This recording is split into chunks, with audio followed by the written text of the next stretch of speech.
welcome back to My Life with Plants. I'm Newman. We're going to have a little update on this Miltonia. This Miltonia grows indoors all year round. Here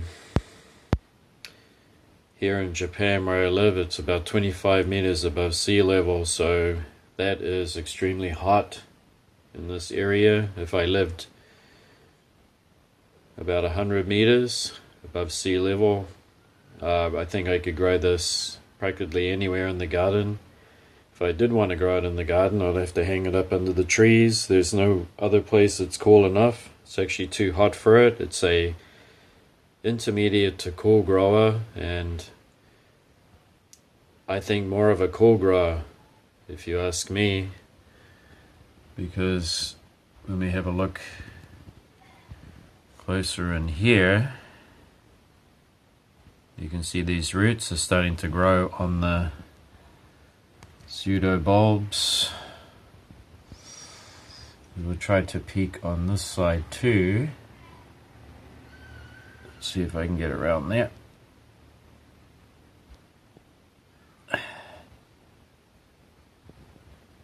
Can you see them?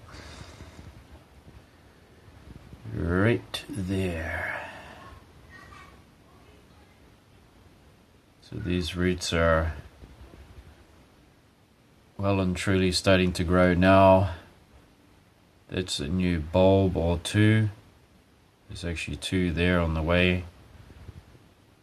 It has very little growth during the summer. So these bulbs, 1, 2, 3 and 4, and that one there, it's 5. They were produced during the late autumn last year and kept growing into winter. When it did finally put its flowers out, there's the remnants of the last flowers. It was pretty short. Some of them had a struggle to come out entirely.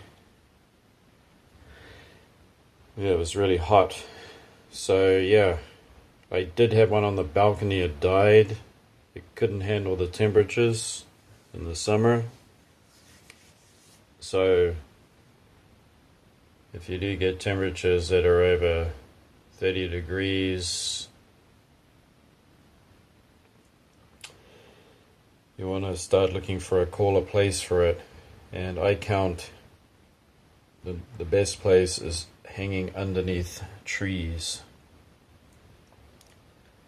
unless you live in a cool zone. But you can see there that these roots are starting to grow now. If I turn around at the back here, it has the older bulbs.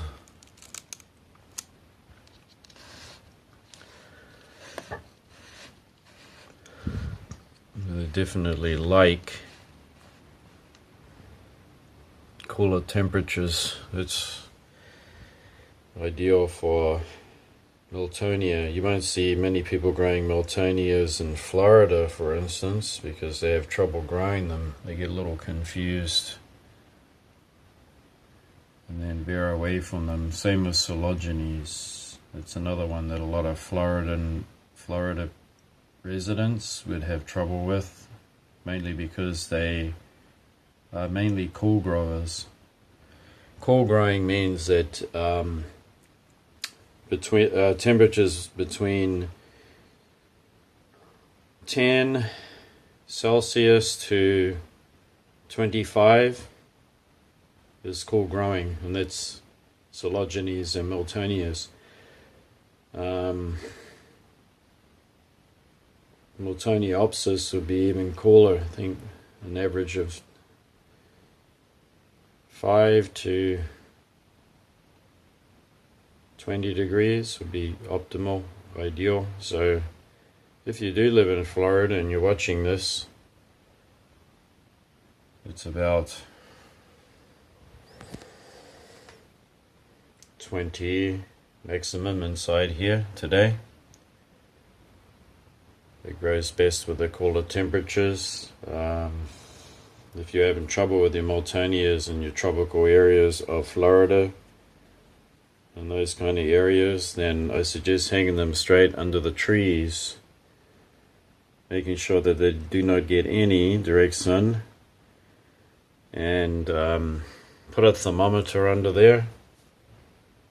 I would think that it would be about 31 degrees max would be fine for it. If you put it in a greenhouse or underneath shade or cover or anything, you want to put it down to the ground level of your shade house, where you would keep your anthuriums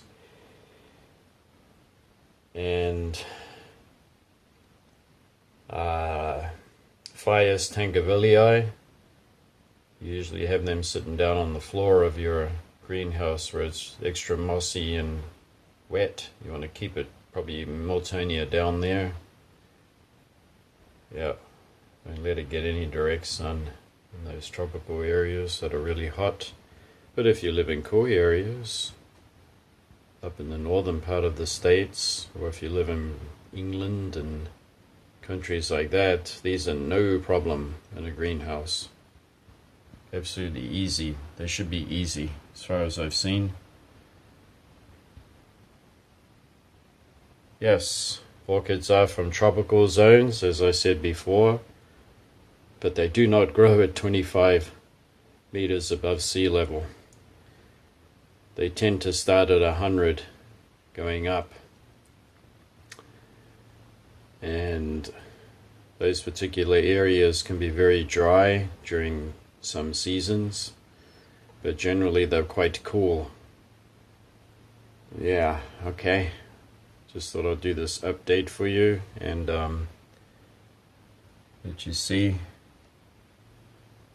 So you can see those new roots starting to grow. There was no root growth whatsoever all summer long for all those months, starting from,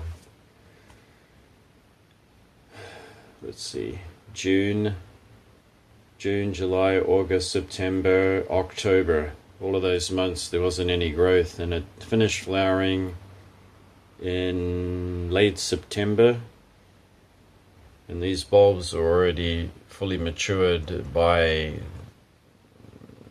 August, I think.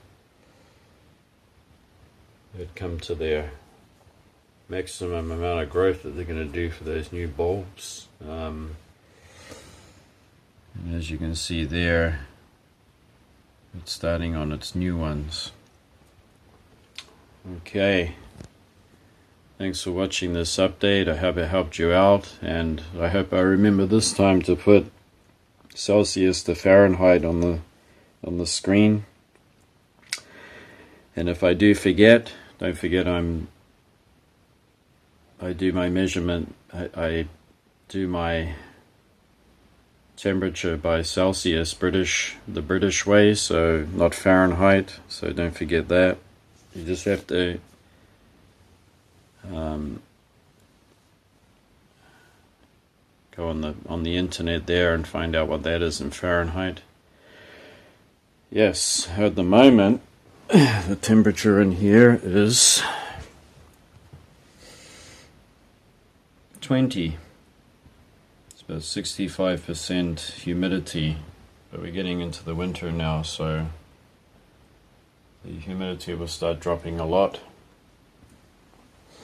So that is Miltonia update. And for more updates on my orchids, well, my native orchids in the garden, I'll be doing updates all the way through winter. Even when it's snowing, I'm going to take you out and show you how they're doing, because the Japanese native orchids are pretty amazing in the world, for the reason that they have evolved to put up with such cold. So they're really unique. I mean, you can't find anything like that in Australia or New Zealand. We do have a native dendrobium. I can't remember its name, but it's more of a climber. It climbs a lot.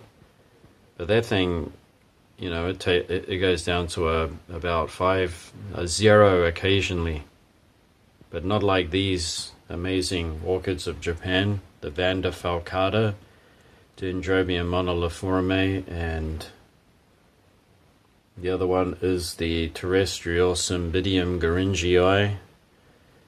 They are amazing. Now that Cymbidium Gueringii goes right up into Hokkaido, where it's minus 20, 25 degrees. Minus 25. I don't know what that is in Fahrenheit. It's well below zero. Well below zero. So they're pretty amazing, the Japanese native orchids, and we're gonna take you along with me on those updates, because that'll be really interesting. Anyway, until then, thanks for watching. Bye bye.